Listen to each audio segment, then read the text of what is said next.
ஆதியிலே கர்த்தர் வானத்தையும் பூமியும் சிருஷ்டித்து, பிறகு இந்த பூமியில் இருக்கிற சகலவற்றையும் சிருஷ்டித்ததற்கு பிற்பாடு இந்த உலகத்தை ஆளுகை செய்ய வேண்டும் என்கிற அந்த நோக்கத்தோடு கூட மனுஷனை தனது சாயலாகவும் தனது ரூபமாகவும் உண்டாக்குமாக என்று சொல்லி மனுஷனை அவர் உண்டாக்கினார்.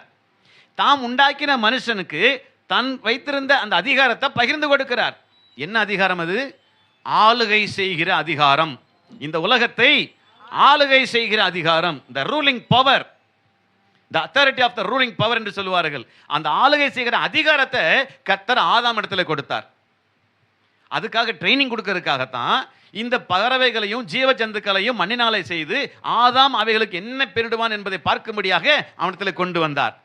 அப்பொழுது ஆதாம் அவைகளுக்கு என்னென்ன பேரிட்டானோ இன்னைக்கு வரைக்கும் அதுதான் பேரு. அன்னைக்கு அவன் தான் காக்கான்னு பேர் வச்சது, அவன் தான் அன்னைக்கு மாடுன்னு பேர் வச்சது, அவன் அன்னைக்கு வச்ச பேர் இன்னைக்கு வரைக்கும் இருக்குது. அந்த ஆளுகை செய்கிற அதிகாரத்தை கர்த்தர் அன்னைக்கு அவனுக்கு தந்தார்.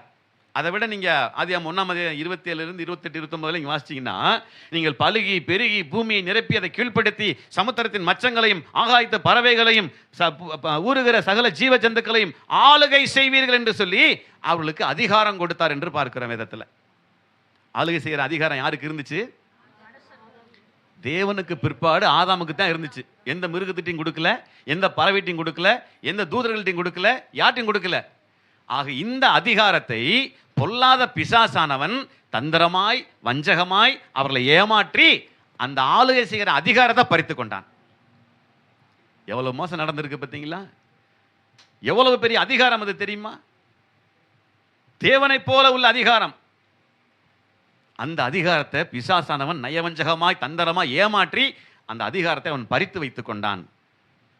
அன்னைக்கு போன அந்த அதிகாரத்தை கர்த்தராகிய இயேசு கிறிஸ்து ஆதியாகமம் 3:15 சொல்லப்பட்ட வார்த்தையின்படி உன் வித்துக்கும் அவள் வித்துக்கும் பகை உண்டாக்குவேன், அவர் உன் தலையை நசுக்குவார், நீ அவர் குதிங்களை நசுக்குவாய் என்ற பிரமாணத்தின்படி இயேசு கிறிஸ்துவானவர் பூமியில பிறந்து இந்த இழந்து போன அதிகாரத்தை மறுபடியுமாய் பெற்று தந்தார் என்று பரிசுத்த வேதம் கற்றுக் கொடுக்கிறது. அருமையான கர்த்தருடைய பிள்ளைகளே, அல்லேலூயா.